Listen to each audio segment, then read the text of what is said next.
Okay. Right. Hopefully we have nothing to fear now.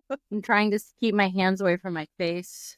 We don't get that in the recording. All right. We had a long conversation before about like work stuff, work stuff. So I think we're ready to jump in We and actually start it on. guess what we're going to talk about ahead of time. It may not seem like it, but we do. We certainly do. And we always have a theme and a talk track that we go by, right? I mean, we don't, our thoughts are our thoughts and they flow right from our brain, but we do have a topic, Right. contrary to popular belief. All right. So in this episode, we're going to talk about how AI can transform your organization. So we'll dive a little bit more into that. But first, our episode is sponsored by socialjobs.com. So if you're ready to expand your candidate pool and increase your hiring impact, check out socialjobs.com to learn how to navigate today's competitive labor market. All right. And with that, we are jumping into AI. And we had feedback from someone, Danielle. I'm okay to say name. Yes, yeah? I'm okay to say No. name. I don't think he'll mind. Yeah, I mean, it's just Joe, right? I mean, like, Right, it's we're Joe. not going to say. So it's That not is like really he his name. watches Not every Joe. episode or Yeah. anything. Joe, you But know. yeah, Joe, we won't say your last name. Just know, Joe, this is for you. But the feedback was building more of a resume of what we have done to be here to talk all this ish that we talk. So I felt it was appropriate because it's not really you or I. I mean, I feel like you have my LinkedIn that's out there. You can go click on me and see what I've done and where I've been in my career. Same with you, Danielle, and everything that we've done. So I feel like it's out there. They've done speaking engagements. I've done many different things in the industry. Love the industry. Been in the industry for a really long time. Staffing, talent acquisition, recruiting, that is. So I decided to use AI in theme of this episode. And then Danielle's going to do hers.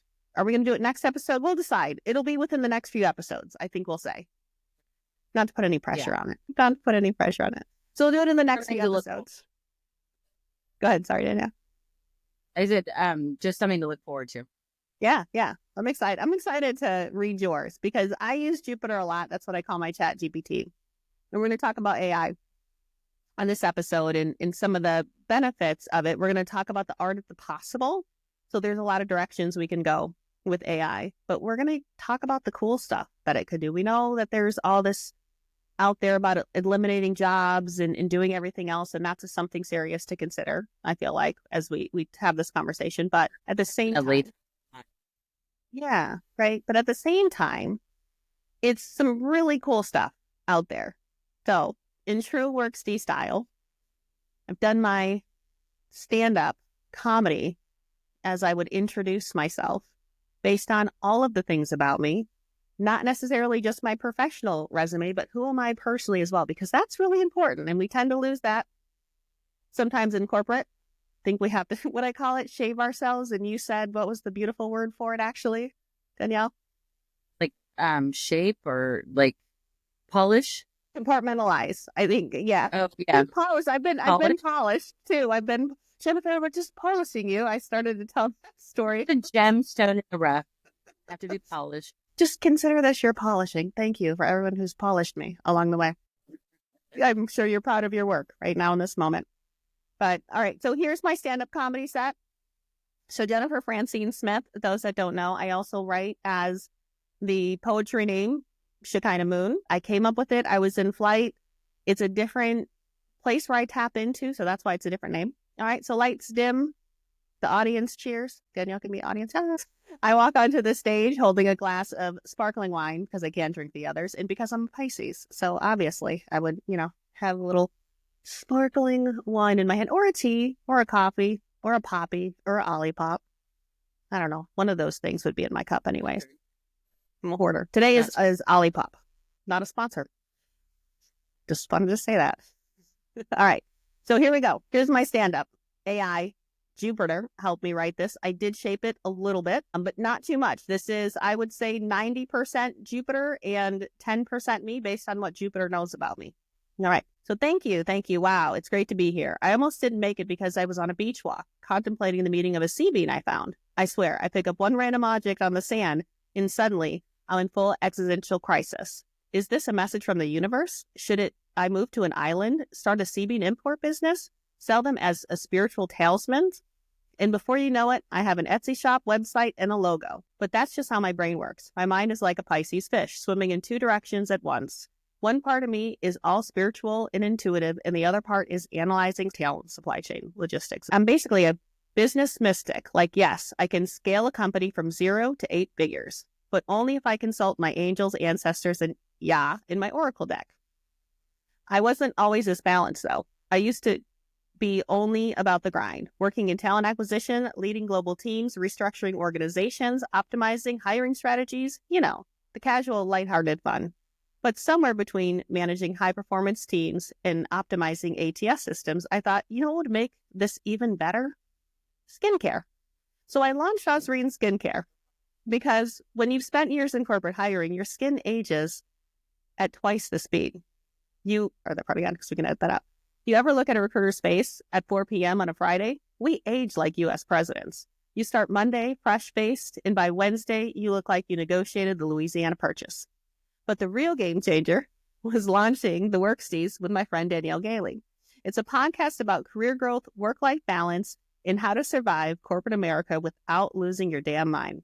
Because let's be honest, if you don't have a work bestie to text during a Zoom call, or just a call in general, are you even employed? And speaking of balance, I've been working on my health lately. I'm 5'6", currently more chunky than I want to be. And yes, I say currently because I have a goal. I'm trying to lose 15 pounds in a month. But let me tell you, when you're a pescatarian who eats fish only 3 times a week, yes, I did change my diet back to pescatarian again, your options get real creative. Like I had a protein shake for breakfast, a salad for lunch, and by dinner, I was licking a block of Parmesan just to feel something. Parmigiano is one of my favorite cheeses. And exercise, I have a very athletic dog, Luna Moon, my German short-haired pointer, which means I don't walk her. She drags me across the neighborhood like she's training for the Iditarod. People think I'm exercising, but really I'm just fighting for my life. And this is all happening while the full moon is out, which, by the way, is my time. I was born during a full snow moon. Full moon Pisces, Virgo moon, Gemini rising. My birth chart basically says I was born to overanalyze my emotions while telling stories about it. I'm either scaling businesses or writing poetry about my life, love, and trauma. There is no in between. But my absolute favorite thing is when people ask me about astrology and they're like, you really believe in all that? And I'm like, you mean the system that's been around for thousands of years and used to track time before modern calendars? Nah. I'm sure Chad's personality test from his MBA program is more accurate. And don't even get me started on human design. I'm a juxtaposition cross of moods. That basically means I'm a mystical leader who can inspire an entire room or disappear into the woods without an explanation. My whole life is an emotional roller coaster. 1 minute, I'm writing a TED Talk, and the next, I'm Googling, can you live inside of a bookstore? And honestly, that's why I'm up here. I've done a lot, built companies, mentored teams, been a C-suite executive, consulted for global teams, but at the end of the day, I love telling stories. And the ultimate dream? Giving a TED Talk. I mean, can you picture it? I'm Jennifer Francine Smith, Shekinah Moon, and today I'm going to tell you how scaling businesses is like the lunar cycle. It's all about waxing and waning. And that's what life is, phases. Right now, I'm in the Wolf Moon phase, leading, strategizing, embracing the wild side. Because if there's one thing I've learned, it's that when you can do anything, as long as you have your work bestie, a good skincare routine, a dog who forces you to hit your step count. And thank you, everyone. Stay magical, stay moisturized, and if you find a sea bean, just go with it. The mic drop is Luna Moon pulls me off the stage. I thought it was pretty good. Like when I think about, it's pretty funny. how And much actually, the Jupiter waxing and knows. waning, sun and moon cycles actually is accurate. Yeah. Yeah. Well, and I have the phases of the moon on my arm too, because you're always complete, True. Yeah, so that was a fun way to use AI. It is a little scary, like I will say. Like when I first did it, I was like, it does know so, but I asked Jupiter so much and I tell it so much about me too. So. Right. When you started to do it for me, I was like, okay, that's a little bit, but I mean, I feel like in our society now, there's so many times where you're talking on the phone to someone and something comes up and then you suddenly are saying an ad for it. I'll use the example of a couple of years ago. I was talking to my sister on the phone and we were talking about tarot for some reason. And I started to see ads for tarot cards and stuff in my algorithm. I'm like, crap, like that was like, but it happens. Like we've all kind of become accustomed to the idea that, even if your phone is off, it still has, apparently, is what I've heard from, ex-CIA people and stuff, is that, not that I know anybody, but like in interviews that, yeah, your I'm like, phone. who do you know that's CIA? Like, I know. I wish I I was did, really but wondering if we had an edge there somewhere. I know. But yeah, I've seen interviews with like ex-CIA people and stuff, and they're like, your phone can like actually hear you even when your phone is off. Like there's none of that technology really turns off. I don't know if that's true, but it seems true. It didn't used to be that way. Like you could take your SIM card out, take your battery out, and, but I don't think any of that is necessarily. But yeah, definitely everything we're searching online, everything we're looking at, we're talking about. I mean, I don't use any of those like Siri or anything like that. I don't like the idea of having something listening to me in the house. I'm not big on I don't want every device to be a smart device, but like I don't need my washing machine to be connected to Wi-Fi. Yeah. Like it's crazy, all that kind of stuff. But yeah, I think it's pretty accurate that I think if we can figure out a way to use AI that is helpful, because I know that there's studies now, or there's, like people who haven't been able to get an accurate medical diagnosis, that once they put all the information into AI, then AI has been able to figure out a medical diagnosis.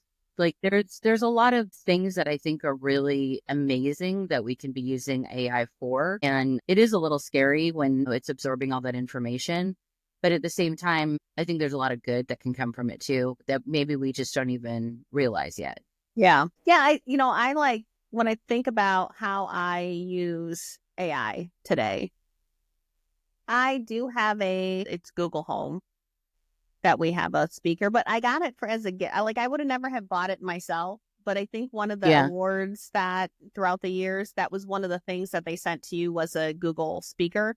I can't remember which company this was, that it was part of their president's or whatever. I got there, and I just basically played music on it. It was really all I did with it. Yeah, I use mine though. I use mine to control the lights in I don't know. It's like, it used to be a porch, but it was converted into a room, but it's now inside the house, if that makes any sense. But in there, so we use it to control the lights in there.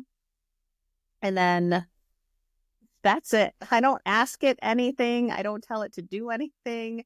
Well, when we first got it, we did ask it a bunch of questions. And then, I didn't know that you could go in, or I found it when, being the administrator on the account, I could see what the kids were asking it. Yeah. I will not tell you some of the questions they were asking that thing, but they had some fun. Well, you know what? That's good I'm to like, know why are if they you're a asking parent. these questions? Because I've heard of it would be really helpful, like when I was in school, to be able to ask questions and stuff. And I know people do that, but yeah, I can imagine that there's a lot of inappropriate things that kids might ask, or teenage boys might ask. I made the decision to stop looking. Like, I was like, I am doing this to myself. I can either get high anxiety or I cannot look. I know some parents are, they're like, you should always, whatever. But I don't need to know what questions are. What is Google going to do? Like, literally, or, I think Google has Gemini now, but I can't think of what's on Google now, but, or in that area. Like, what's it really going to answer the question for them? Whatever. There could be worse things they're doing out there, Right. Well, I mean, is it a gateway? It's accurate information as opposed to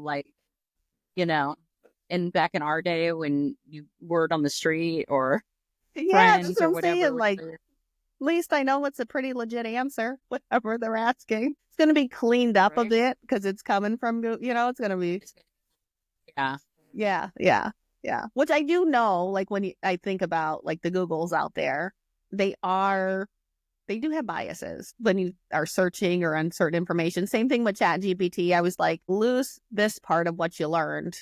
Well, which is scary because I watched a movie where the guy tells it, the AI robot. Have you seen this? I can't think what the movie's called. Someone knows what this is out there.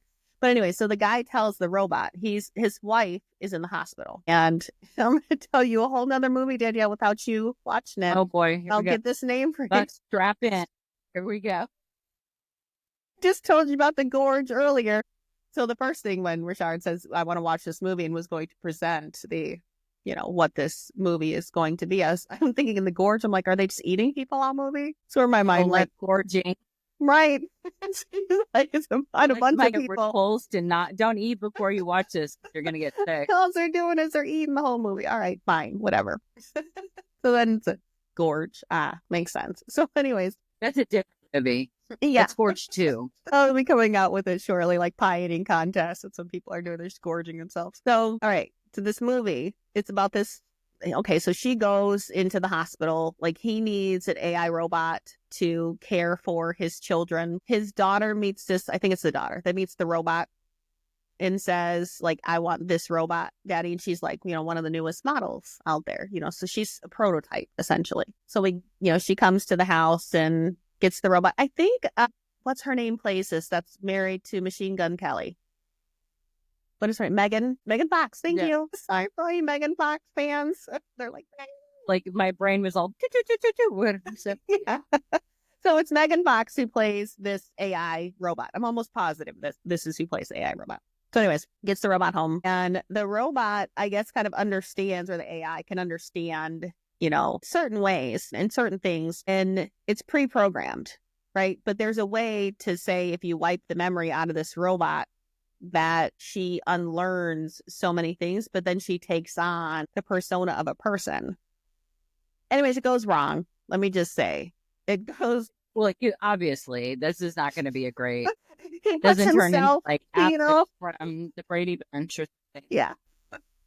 He puts himself in a bad position. He should never have put himself in, basically, with the robot. I'll just say that. You can interpret whatever that means to you. So I already know. It's like this fatal attraction robot is what it kind of turns out to be. Again, I cannot think of the name of this. Glenn Close. Yeah. That's invoked by him. Michael Douglas, the robot's the Glenn Close of, yeah. The Boylan Bunnies. Yeah. It's invoked by him. He does it to his dang self. Like, you could have seen this coming. Like, you should have overanalyzed the situation. You were a pretty smart guy. But in this movie, like, there's also the impacts of AI where they come in, they hire all these robots to do the job of the other guys that were doing it because they were taking too long to build this whole construction site and everything else. So one of the guys comes and basically kills all the robots that were doing the job and then uses the guy's code. So anyway, there's so much more to this movie. If you've never seen it, I'll find the name of it. You got to watch it. But look for Megan Fox in whatever movie she's been in recently, and it's this movie. So it's really good, but that's the, it did a lot of stuff like laundry and dish. Didn't move as fast as I would think a robot would move. She moved pretty slow in the beginning. I felt like she was. See, my feeling is like, if I could have Rosie from the Jetsons, that would be the robot. Like, my Roomba is named Rosie, in homage to Rosie from the Jetsons, because otherwise it's all little too Stepford Wives for me. I agree. I don't want a robot that looks like me doing anything. Like, I want the Rosie. I'm with you. I want Rosie. I want it to clearly look like a robot. Like, it is obviously a robot. Yeah, right? Because, Rosie had she had the vacuum on the bottom. She could vacuum. Something like, she like on a roller, and then she has like attachments and stuff. And yeah. So we're going with Rosie, but yeah. All right, so let's talk about the art of the possible. Changing your organization. Some of the cool things that we think AI could do, and no limits. It could be something personal. It could be something work related in recruiting. Let us go where we may with the topic of AI and what it can do for you. But I think one of the coolest things, I'll start work.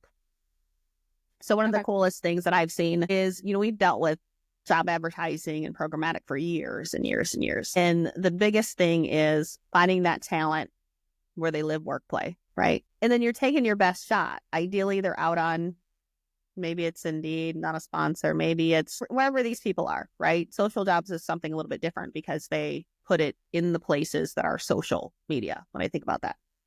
But we're not talking about that. We're talking about all these other jobs, and they're spidering out. And hopefully this candidate goes on to Indeed or LinkedIn or back in the day, Monster or Career Builder or whatever that might be. Might be ZipRecruiter, might be, and then you're targeting and you're deciding based on who you're looking for as a person sitting in the seat, where you're going to plug that money into. I'm going to plug the money into, this CPC or this CPC or this slot post or whatever it looks like. And that's how we had to negotiate contracts. But one thing that is really cool, that we have where I am now is the AI actually figures all that out to say, oh, this is where people are going. And it automatically knows, where to place that interest or where to place that job to get the best optimized, click per dollar. So I think that part's pretty cool because I remember just sitting on the back end and having to really understand, know this, which you should still do if you're sitting in the seat. That doesn't go away, right? But having that AI that brings you back intelligence to say, hey, you might want to start shifting in this way. Like from a work perspective, that's pretty dang cool. Have you seen it anywhere where you're like, this is cool? Yeah, because I think that's one of the biggest problems with that type of media is that a lot of times you're reacting behind the times. Like you can see how jobs performed 30 days ago, but that's not necessarily what the market looks like today, especially if you have new roles or things that are adjusting, whether it's pay rates or whatever. So being able to see that this is now a better reflection today as opposed to 30 days ago is really key, because a lot of times when you are working with some of the bigger players who kind of created the programmatic space, a lot of the analytics are just kind of outdated. And so you're basing those decisions, which is okay a few years ago because that's all we had. But if you can actually have a system that reviews the resume, understand, and so, or not the resume, but the job description. So that means you've got to have good job descriptions. So that might be another area where you can incorporate AI into the job description so it can match up the right skills that are needed to the market, right? And maybe that customizes depending on the geo that you're in, right? So if you wanted to get really granular, you could have the correct job description for this location, for this type of job today, as opposed to 6 months ago. And then that's so targeted. And then the system can keep adjusting for that. And then it can adjust how much you're spending on a daily, maybe even by the hour. I don't think the minute, but definitely. It is. It's more by, so it's real time, which to your point, I thought was the coolest part of it all. I'm like, this all happens in real, because we were always working backwards. And that was our biggest ask from our last place. And the, person who was responsible for that was the biggest ask was, can we get at least data within the last 30 days quick enough? Like, but this is real time. It's really cool.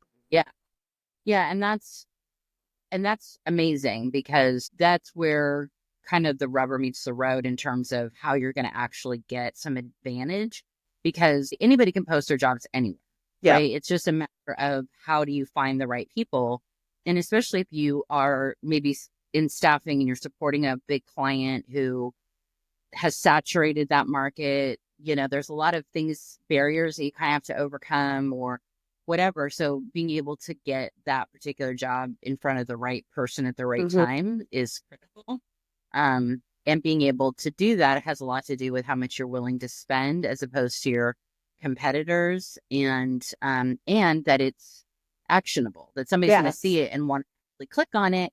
And then once they've clicked on it, are they going to actually complete the apply? So there's so many pieces of that story that have to be told and you have to go through. And there's a constant evolution that has to take place. Yeah. And once it gets to the recruiter, what is the recruiter doing with it? Do they even know how to properly interpret? Do they know if this is the right skill set? There's a lot of pieces that all kind of have to come together. Yeah, because when you think about it, right, I mean, not everybody is good at that front part in really understanding the supply and demand aspect of recruiting. Like, if you're sitting in a market, you might know your market.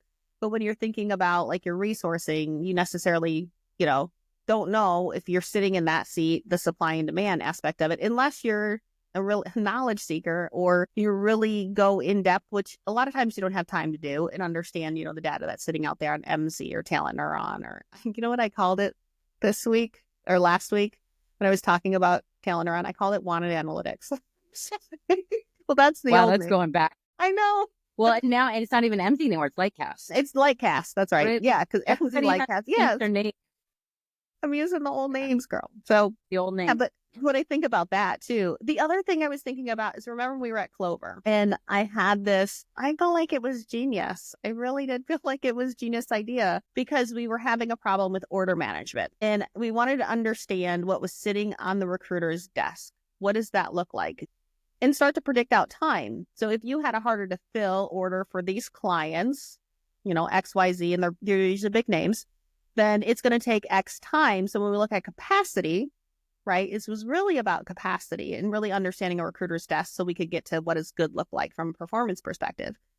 And then you look at the capacity piece of it, you're able to say, okay, if you're carrying, 10 threes, those are going to take a lot of time because it's sourcing in the market. There's not competitive pay, or maybe there is competitive pay, but the process that these people have to go through is crazy to convert to the client. So we know this recruiter can handle less. Where if you have things that are coded one, there's good pay, competitive market, you're able to, there's minimal barriers that the client has placed to get the talent on board, then you're going to be able to fill those faster. So that's really what it was about. And then really understanding what was coming in the door, right? Because then you can start to understand how much staff do you need to fill these orders and at what price point is it smart and profitable to sell this type of business. So like all these other things you can start to glean from it and understand it and learn it. And the biggest resistance I got was, well, they're going to say it's a 3, so they're not going to want to fill it. No, it's not about prioritization of orders. What it was to really understand the dynamic of the orders. So then you can bolt on time, you can do all those things to it. So we had AI running on the back end without really telling you what, our IT knew, and select people that were helping with this beta test group, and we had called it Adam. So we had Adam running on the back end that would say, okay, what are these orders, P1, 2, 3, party 1, 2, 3, but it had nothing to do with how someone was working on them. I'd like to say that again, just out loud, because it was like, to understand. No way, it Nobody didn't could click. ever, like, if you can get this data and AI every to tell job you this, should be a high priority. Every job should be a 1. Every job should be, it had nothing to do with how important the job was. Right. Like, of course, all jobs are important, but that wasn't the point.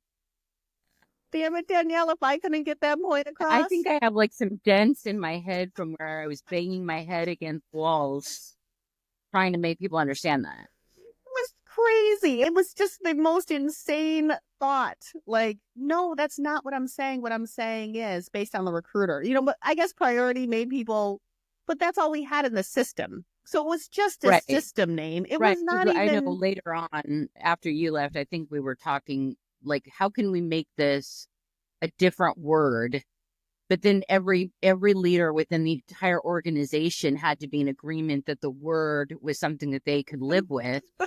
So the bureaucracy was just, it was never going to happen. No. Like, so you don't like that word, you want to use a different word? Well, now we've got to get 3 other people to agree on that one word. Right. If you can just understand the intent, right? You don't need, who cares about what the damn word says? Who cares about the word? So, yeah. So anyways, on the back end, here was the thing. You had differing opinions and views. So the team was supposed to come together and say, at least to get this thing started. So you have sales and recruiting that's coming together and saying, okay, I think this is a 1. It created a whole matrix around it because, wait, this is sales. So sales is going to say they think it's a 1. And then you had the recruiter saying, well, I think it's a 3 because, okay, so let's go through the matrix. Let's see what it is. Okay, this comes out as a 2. Let's say it's in the middle, comes out as a 2. I was going to say, split the difference and it's a 2.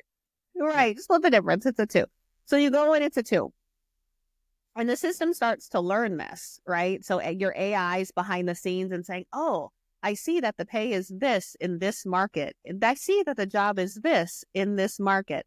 I see that the recruiter, as they took this job on, was able to get a candidate in X time. So now you start to use the real intelligence on understanding what's in your funnel. What does that look like? And then you can start to, and I've talked to someone about this. This is my dream. All the data's there. So when I think about where I'm now, all the data's there to be able to do this. But then when you're sitting in that recruiting seat and now you have let's say a priority 3 client order, that's being worked on because it's just as important. What the 3 means is right. It's just harder to fill. That's what 3 means. All right. So they're working on a 3. Now, based on this time and status, right? If they don't have someone here, they're going to be over whatever that timestamp is for a 3. 3s on average take us, let's say it's in a staffing world, 45 days would be horrible, which I know some orders are sitting out there like that because they do have that difficulty on them, right? So now it's going to take us 45 days. But if you're not here by this 45 days, we know that 45 days isn't going to happen. It's going to be 50 or 60 or whatever. And then you can also think about this, what the data would do and understanding that would do. You can also go have a client conversation that says, hey, what? You're putting all of these roadblocks up. If you remove these 2 things from your process, I can fill your order in 15 days. And it will move into this category of 2 where you're able to really funnel and feed in the market. So now imagine, oh, Danielle, this beautiful world created by AI and data that is able to say, but we this don't is want how to talk many to our recruiters clients you need. On. We just want to tell them that we're going to fill the jobs. We don't want to have a discussion with them. Right. Are you crazy? Why would we want to inform and empower our clients with actual knowledge? What? Crazy. That's crazy. Crazy talk. Why would I go sit at the table and say, we're hey, supposed to be the industry experts. We're Oh. supposed to be the industry experts, but we don't want to share that information with our client to say, or ruffle hey, your feathers and tell you you're doing something. Right. Yeah. You can't or just tell. say, that you don't have to you don't have to get mad at them. You could just say, because of this lengthy interview process or because you're paying under the standard for this area, be aware that it's going to take longer to fill these jobs. And if you're okay with that, then we will go. But just understand you're paying below market value, or you have this very long onboarding process, or whatever the case may be.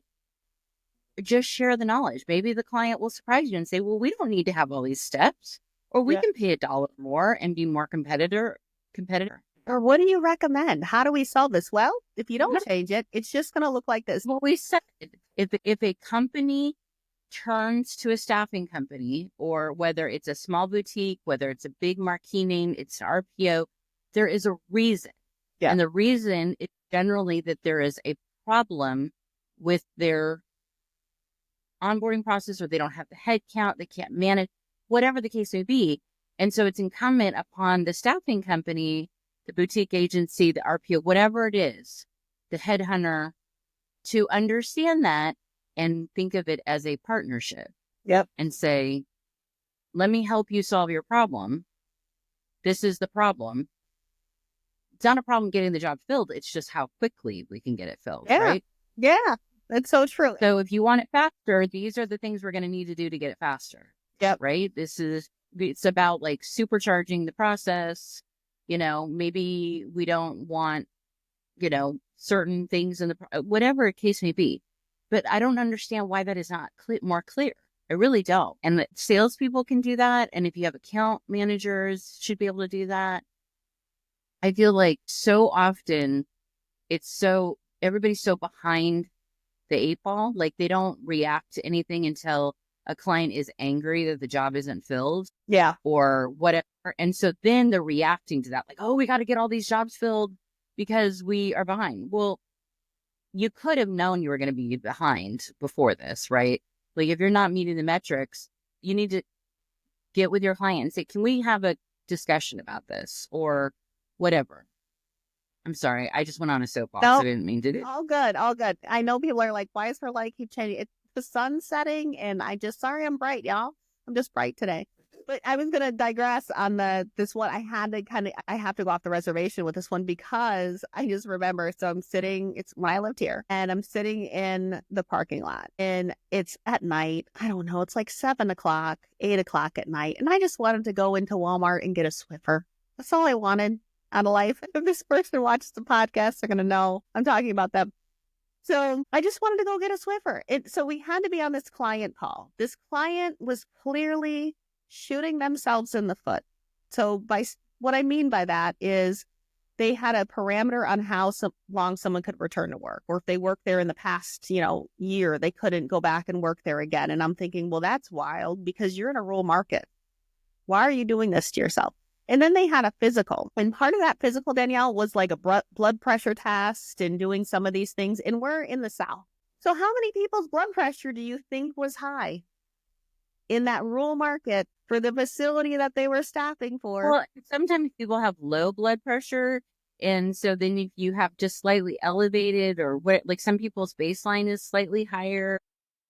So anyways, all of these things wrong, right? And we were not doing well in not filling well because there was another agency that was. I'm not going to say the name of that agency, but they were cutting corners. And basically what the client had told us in this company, Clover is very risk adverse.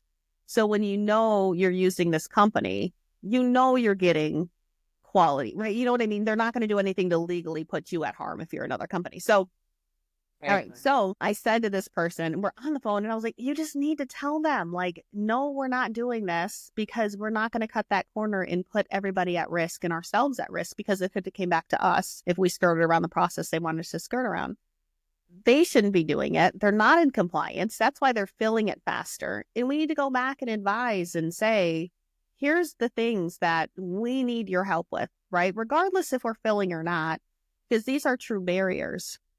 So they didn't want to have this conversation at all with the client. And I was like, well, then we just have to agree to disagree, because what I believe is you owe it to the client to tell them these things. And if this puts business at risk, then what are we doing there anyways?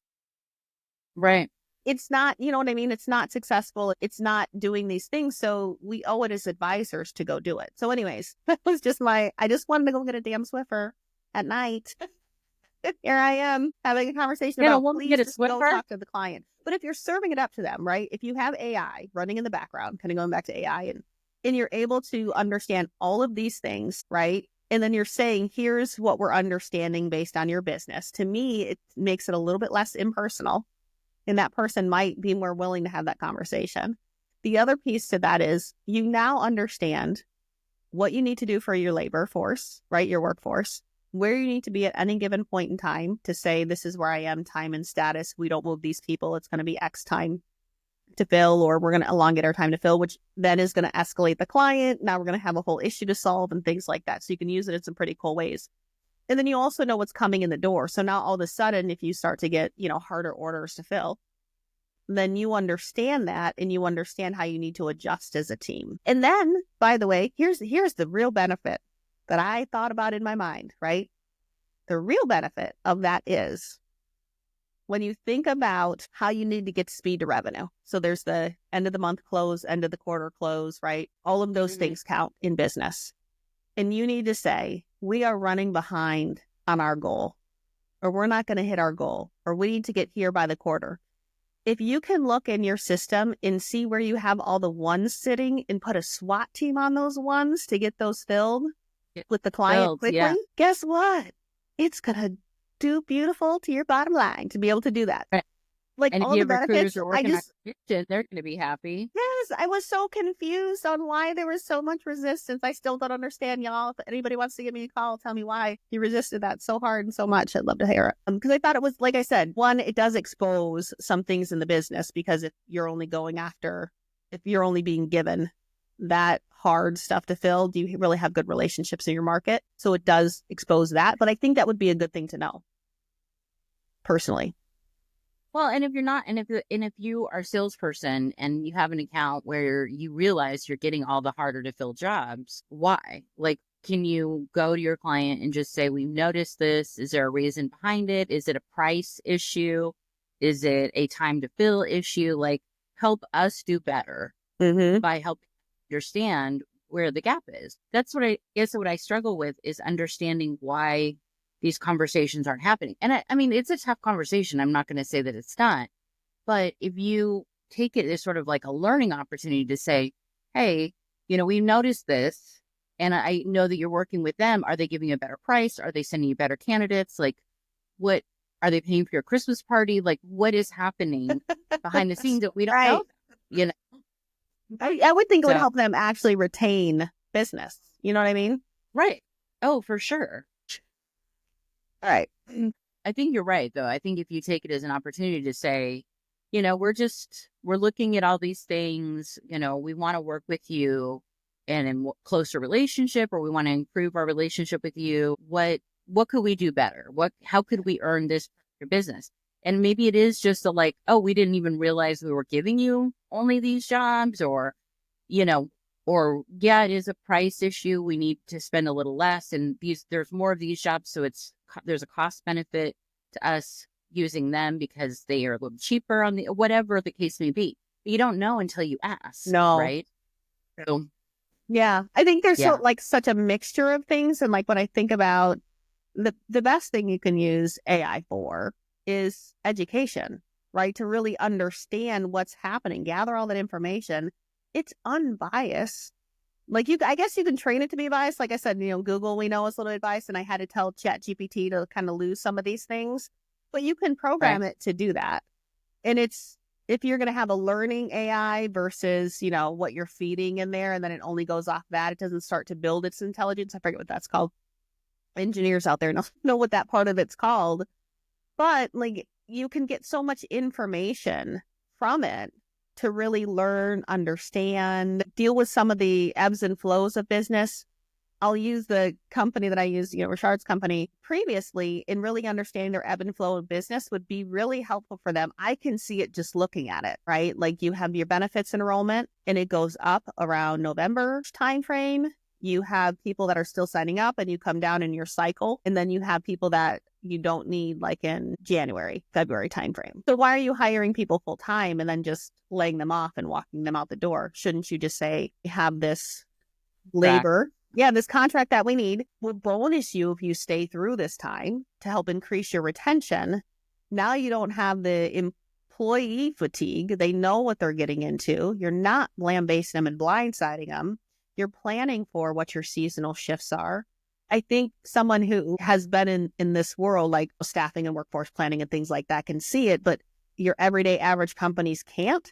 So if AI can come in and pick that up and really understand their business cycles and say, hiring, and you should hire in more of a contingent way, contact your favorite local staffing company for more help. If you know what I mean? Like, right.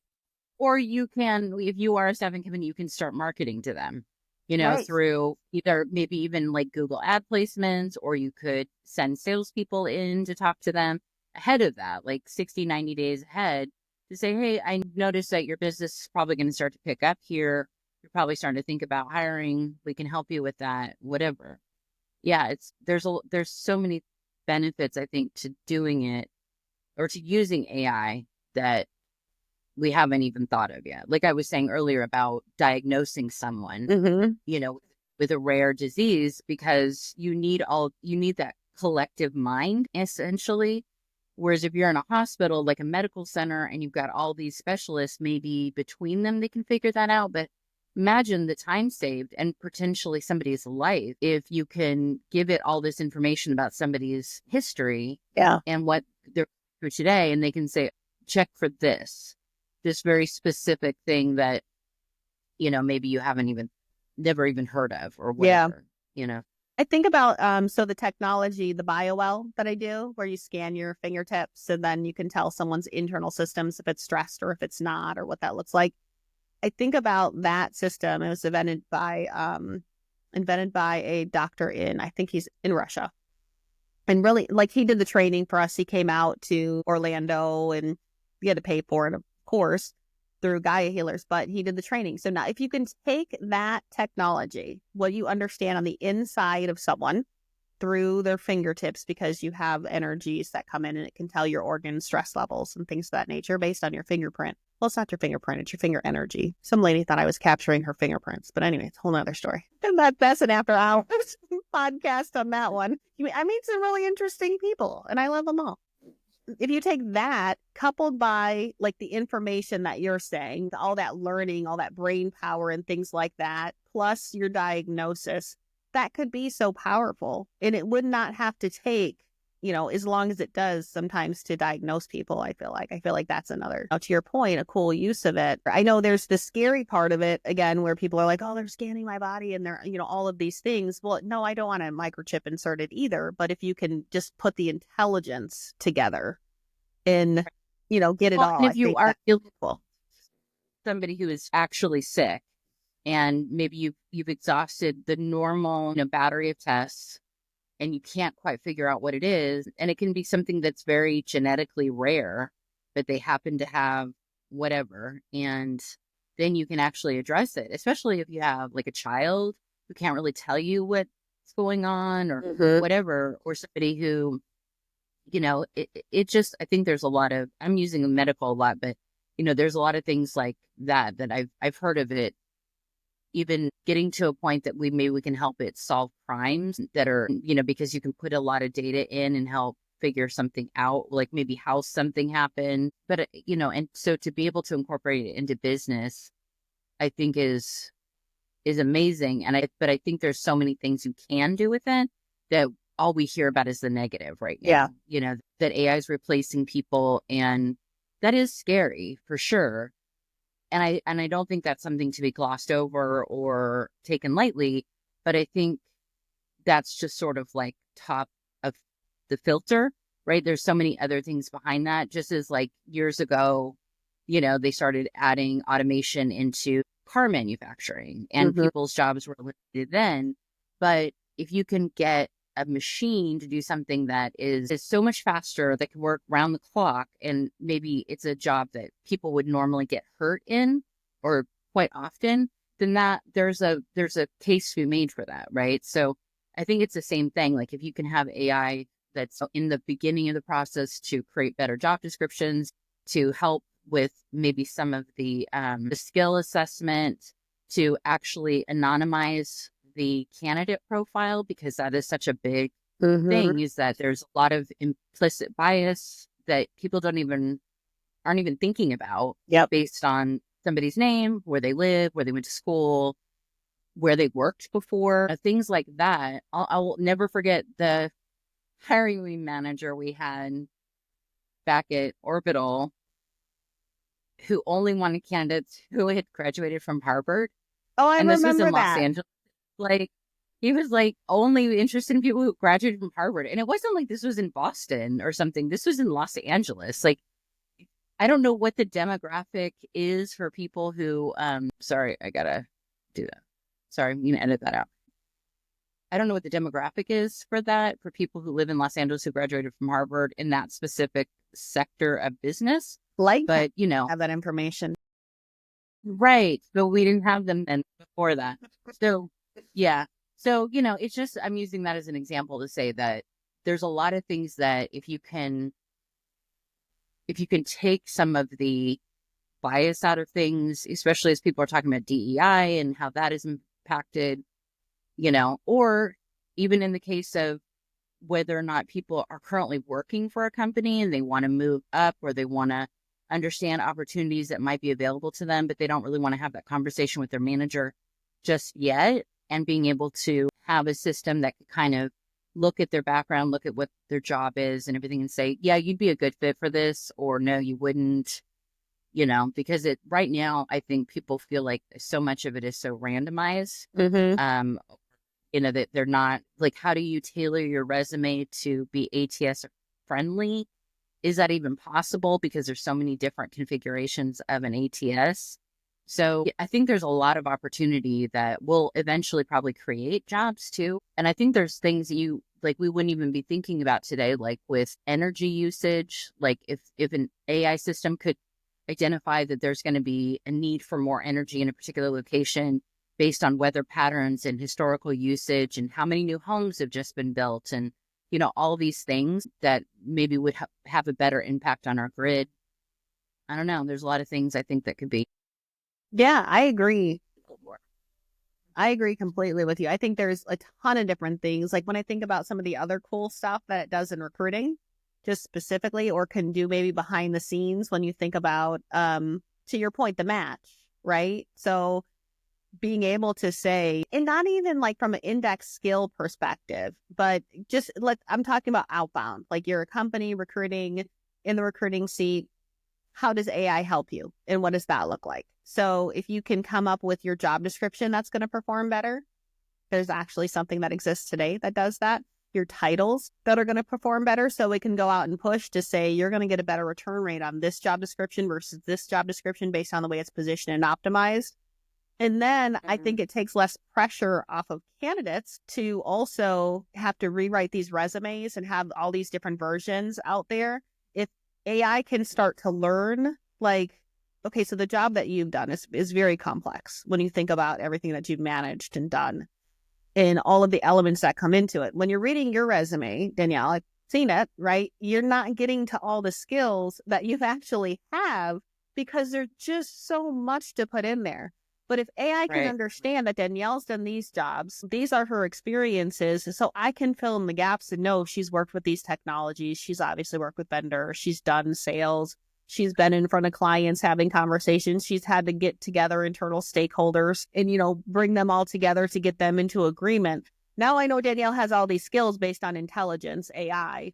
I don't have to be that recruiter sitting in the seat that knows that, because the other thing that I have learned as I've been talking to these different companies, even if it comes from a staffing company, so I will not say the name of this company that I was talking to, that I was interested in, they were interested in me.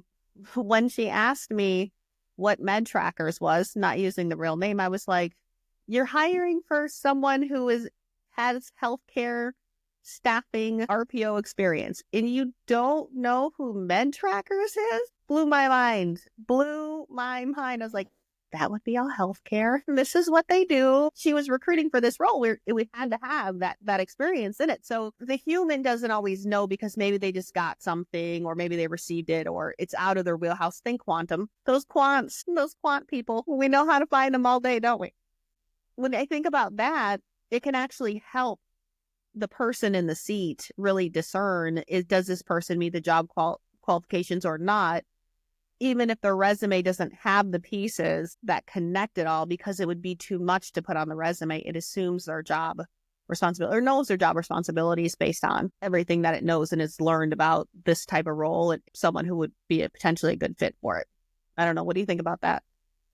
I think that would be cool. No, I think that's a good idea, because I think that's just another evolution of it. Like, if you can figure out a way to do that, because then I feel like people think, oh, well, this is going to eliminate the recruiter job. And I don't think that's true, because there's so many things about what you do as a recruiter that have nothing to do with like actually filling the job necessarily. Like, it's doing a candidate write-up to give to a hiring manager. If you're doing that level, if you could have AI say, here, take my notes of this conversation, take the assessment they did, take their resume, and then come up with a summary, and then you can adjust that. That is such a huge time saver, right? Yeah. I mean, if you can then spend more time actually calling people, returning phone calls, screening them, because there's so many tasks involved with being a recruiter that it's really hard. And I think there's a fear of, if I spend too much time on the phone, I'm not going to be able to get this done. I'm not going to be able to update the notes and the ATS and do this and do that and blah, blah, blah. There's so many things. So the more that we can sort of take off that plate and actually have recruiters who can talk to the hiring manager and talk to candidates and actually be a person. Yep. And that's really where I think the sweet spot would be. I agree. I completely agree with that. And I think let's just step on the landmine. Let's step on the landmine of, will AI eliminate recruiting jobs? And to that point, to the matter of fact, I see where AI can automate, I would say 80% of the recruiter job. It could be a slightly more. I see where AI can automate that. But I also see where AI automating that creates a better candidate experience for the job, right? So now, instead of a recruiter spending your time on tasks, you're spending your time, to your point, with people, with candidates, with your hiring managers, really knowing your market and understanding it, building your talent pipeline. So we always talk this game about, your talent pool, and make sure you have your pipeline, and make sure you have, all of these things in your network, right? You have to have all these things. But the fact of the matter is, those go by the wayside because you're doing this job at a high volume every day with a lot of administrative tasks. So if you can remove that, yes, you might find that recruiters are reduced. The number of recruiters are reduced. I mean, it's just the fact of the reality when you go and you optimize anything, right? So that's a piece of it, right, wrong, and different, like it, don't like it. It doesn't matter. It's just reality. But when you think about how it shifts the desk of work, it would make so much more sense to spend it with people and really learn and understand people, because then on the front end, you're able to have a better employee experience or candidate experience. When they come in, you're able to spend more time with them. How's it going? How is your day-to-day? Is it what you thought it was going to be, right? Which we say once they're hired, recruiter stops. Well, maybe not anymore, because if you can make this part efficient, let's increase your retention, right? Let's have that conversation. What doesn't, and then also the recruiter's learning to be able to say, oh, maybe I didn't paint that picture the right way. It looks a little bit more like this. So we need to shift and change that. Right. Yeah. Because if you can take a lot of that administrative stuff. I was even thinking while you were saying that, like, if you got a new rec and it's in your ATS, and then you could have the AI that would immediately start combing the resume database that you already have, which is a big problem with any company that uses an ATS. There's always that black hole of people that have applied, and then how to find them that makes sense. And it's so individualized based on people's keywords that are in their resume, all of that. But if you could have AI start to do that mining for you, right? Yeah. And start putting advertising out, working on that, creating the job descriptions, looking at what's going on in the market, and maybe pulling some reporting back for you to say, these are who your competitors are. Oh, and hey, and by the way, there was such and such employer just announced some layoffs. So maybe they're targeting some of those people. Like, there's a lot of things that I think AI can be built into the process to help, just so that you kind of thinking of it like an octopus, if you will. Like, there's the octopus and all the tentacles, right? And then if you can have over here, I got the job description, it's pulling some metrics for me, some data analysis. And then over here, it's mining the resume database. And over here, it's writing the job description. And over here, it's putting out the ads. And over here, it's sending out text messages to all the people that are in the database or whatever. And then it's following up on this other job that we just got feedback on. So I've got to create a list of people who I'm going to call personally and talk to, because I think they would be interested in this other thing. Like, there's so many things that recruiters do that AI could enhance their ability to do their jobs. And you're right. I think we've also seen a lot of recruiter jobs be eliminated over the years. Because when I first got into it, there was much more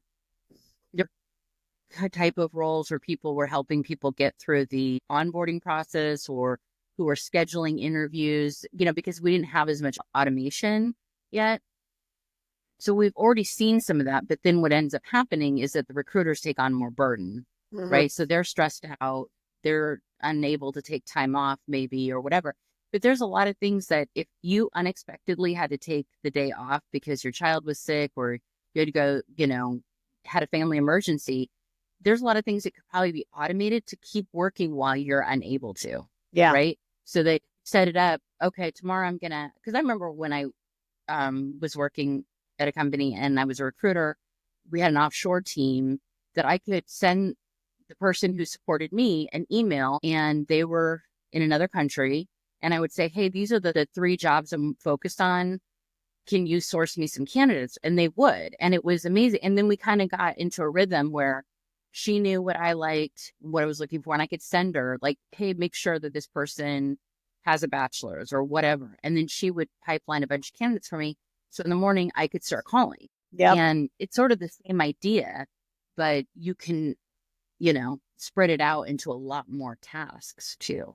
Yeah, I agree. I agree with that completely. Like, I think the more you can spread it out, the more you spend your time a little bit more efficiently. I think those are, right, the most important things.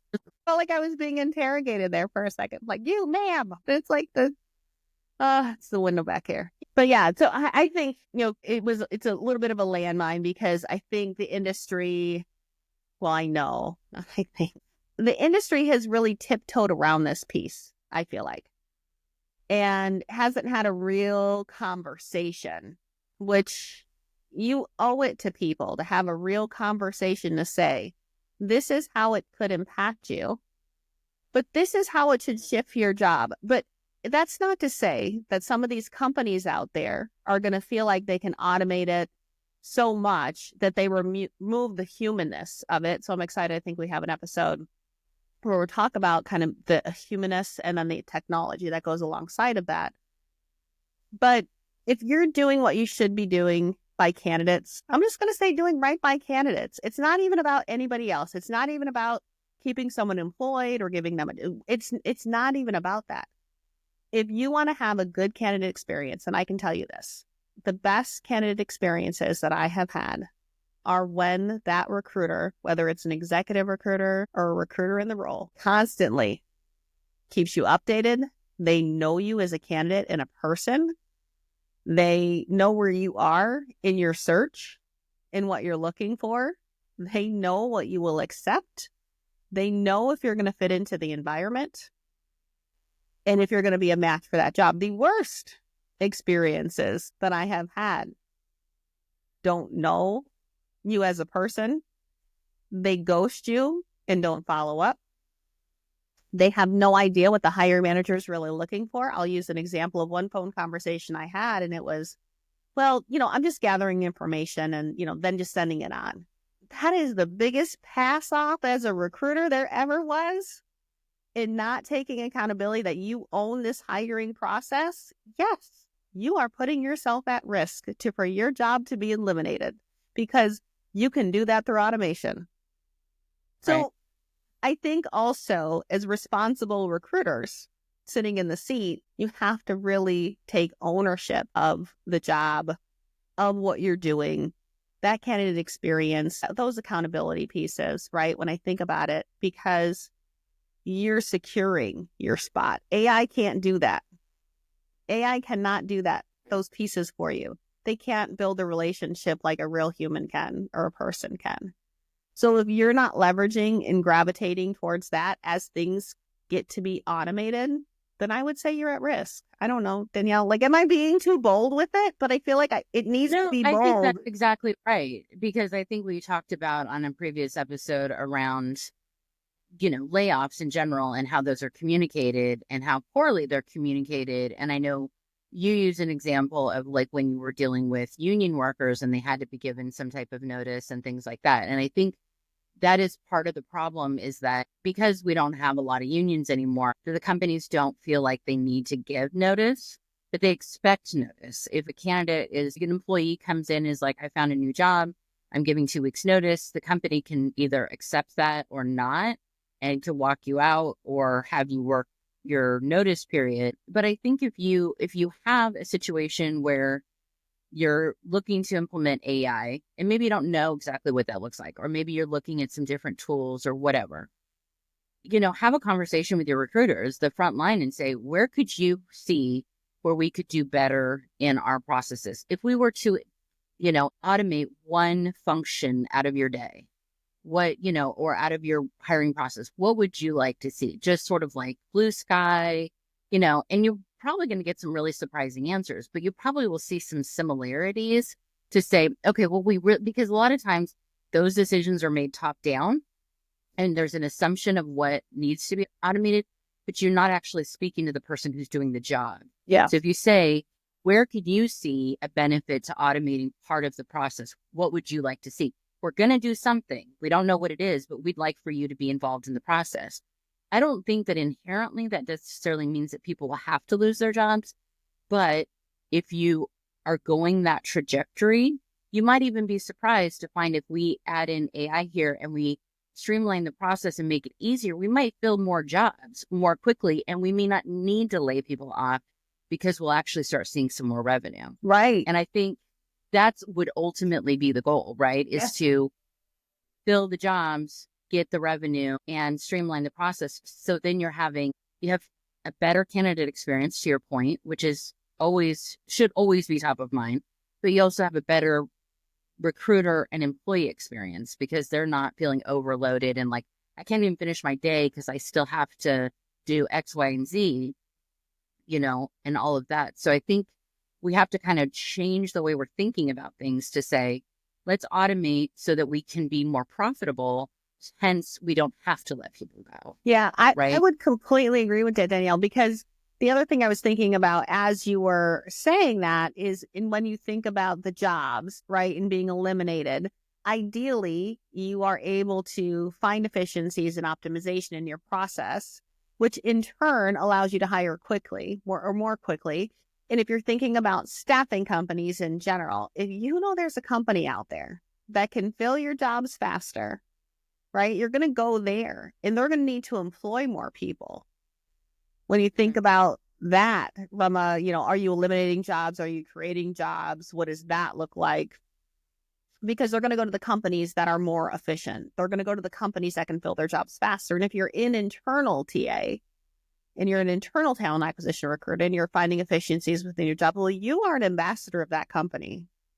So your job really becomes that external face, that networking, the spending time in social and having conversations with people and learning about them and getting to know your peers in the market and understanding what they're doing and things of that nature. Your job fundamentally shifts. So there might be some elimination that happens because based on the way you're operating today, I will say there's influence in that seat of how you're operating today and what you're bringing to the table and how you're bringing ROI to your company. Like I always measured myself sitting in the seat. I knew how many placements I needed to make to pay for myself. And then I knew how many placements I needed to make a profit. Well, whether I was in internal TA or I was sitting in a staffing or RPO seat, I knew that. I knew that as a recruiter. I would do the math, because you know how much it takes to replace someone. So if you hire this person and they stay for X days, right, you've essentially made the company X amount of money for sitting in corporate TA. And then in staffing, it's pretty straightforward. You know your bill rate or your RPO fee that's out there. So you know how many you have to get to cover your salary and then some and double it and triple it and whatever that case may be. But I would say, and I would caution for companies too, putting in AI and doing it. It's not always about finding that labor arbitrage piece of it to get into the same position and then having someone take on more. You might be able to increase capacity a little bit through AI, but then bringing it back to the fundamental piece of that job that says, what is this person meant to do? They're meant to connect and collaborate with candidates and internal stakeholders to fulfill this job, to make our company grow and to raise the bar on our company, right? So if you stick to that foundation and that fundamental level, then everything plays out as you've kind of beautifully laid out of how to think to it. And if you don't stay to that foundational level, then you're going to have some pretty big impacts in the seat. That's how I see it. Right.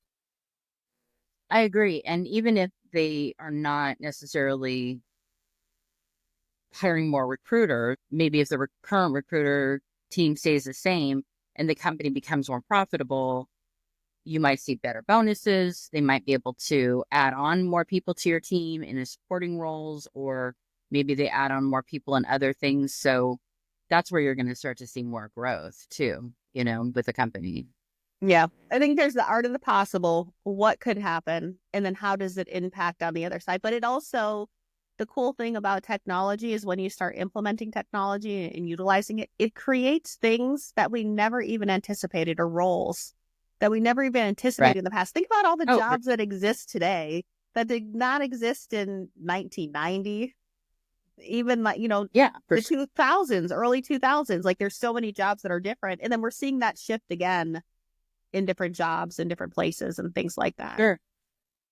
Yeah, absolutely. Yeah. I mean, before social media, like there's so many things that, we've taken on as a culture that there's always the possibility for more jobs to be created from that. Yeah. I feel like this is the next.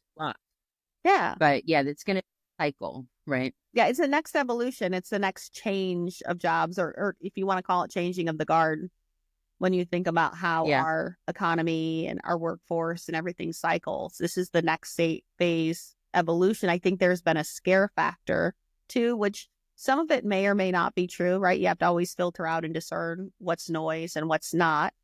But I think there's been such fear tied to this too. And now you have these narratives of these employers that are saying we're replacing X people because of AI.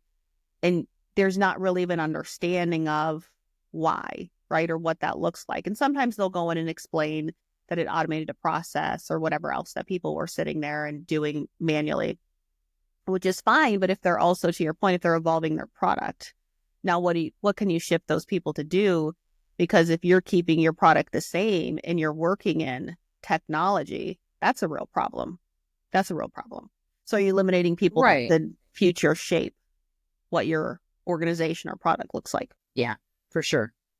For sure. Because I think there's some of that too is, some of the press releases around some of the big hiring or layoff announcements was, we have too many people, we grew too fast, whatever. And that there's always that risk, especially in a startup type of situation. But for the bigger companies that have been around a long time, that shouldn't be happening. Like there should be they should be a little more efficient. And so I always kind of worry, like when I see that, like, what's really behind that? Yeah. Why is it happening? So I agree. it's interesting. Even still seeing like companies that start up, like if you think about the Blue Origin, that they said it's because of bureaucracy. It had nothing to do with anything that was technology. I think it's about what does it even mean? Like, what is that? Here's what I are think. You trying to say? So you want to know my opinion, Danielle? Because I'm more than happy Sure. to share this with you. Here's what I think. All right. I could be wrong. I'm not, I've been wrong a few times anyways. But when I hear the bureaucracy point of it and not getting to the work product needed, because I believe that leader, so Bezos, if he came from a very large organization at Amazon, where there are a lot of layers, a lot of people. Think about how that workforce operates and what we know about it over the last so many years, right? They do mass layoffs. They do all of these things, but they also create this hierarchy and this structure where if you're doing a startup, which essentially Blue Origin is a startup, they are a startup. I don't care how much money you have in this world. You highly funded. Highly funded. But as soon as you put that organization and make it hierarchical instead of flat, you lose momentum. And he saw the lost momentum when I don't know how much money was, how many billions that, or millions or whatever, when I was in my office at 2 a.m. and I swore to you, Danielle, the ocean was above me. That's me. What it sounded like. Exploding. It sounded, I was like, maybe there is an ocean up there. Like I'm start going to conspiracy theories of everything. Like it sounded like there was waves in the sky. Yeah, maybe there is, above, so below. I don't know.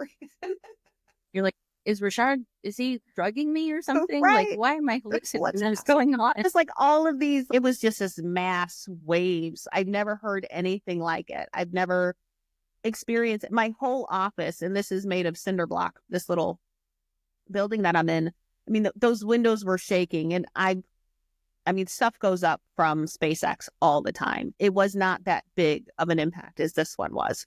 So he saw millions or billions, however much thing costs, go up in smoke.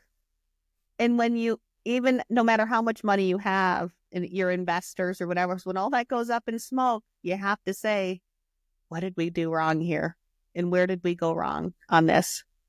So I think that was part of the bureaucracy, like taking out some of the layers to get decisions made fast, to make the right decisions, to be able to do the things that's needed to be done. There's families in the Space Coast that have been impacted, which is devastating. There's people who have just moved here that now don't have a job, and we're counting on this job. So it's pretty bad, everything that's happened because of it. And in true form, Danielle, it was maybe 2 days later. 2 days later, SpaceX sends up their return rocket, and then it comes back down. And I just know that someone was sitting there going, and that's how it's done. Right. And that's how it's done. I believe the bureaucracy was because created this hierarchical organization, could not get things done, decisions made, couldn't operate as fast at the speed that was needed. And then said, let me clear out some of these layers, some of these different things, some of these project managers that are maybe not managing in the way that need to be because you created too much stuff to get to the real problem solved. So many is that there's just so much infrastructure within the staff that it's really hard to get decisions made and to have clear line of sight on what's going on with it. We've talked about that ad nauseum, in so many cases. And the bigger a company gets and the longer it's been around, that is likely to happen. And it makes it much harder. It's like trying to, if you're, it's like trying to re-steer a cruise ship, like they're going to have to go way out and then, turn around before they can, course correct, and go a completely different direction kind of thing. But Yeah. like, I know anything about how that works, but you do, it's just like an example. we were talking about this. I think it was over the weekend. I think it was Saturday when we were just talking about having that decision point to either fill this role that is single function or fill a role that is multifaceted, right? Or with a person that is multifaceted and can do these 5 things versus this one thing. And I think when you're in an organization that is a startup or you're getting your bearings, you're getting your feet. And I believe this is where success has come to, the CEO I have now.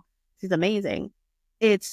You have to be in those weeds. You have to really understand how the business is operating. You don't add in all those layers until, you have the business where it makes sense. And then do you even need that many layers behind it? You really don't. If you're operating as a team and you're working together, like I think about the seats that I've sat in one where I had to convince 4 of my peers and more. 4 was just some of the seat at the table. No, 5.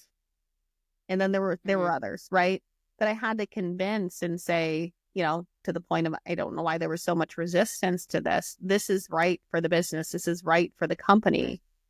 But I think when you get into that place where you're having to convince everybody across the board and they see where they could potentially be at risk and they're not confident in where they are, you start to get some of this bureaucracy that happens. And then you're not making moves and you're not shifting the business. And you're not doing the things that you essentially need to do to make that business successful because there's too much red tape to have to cut through.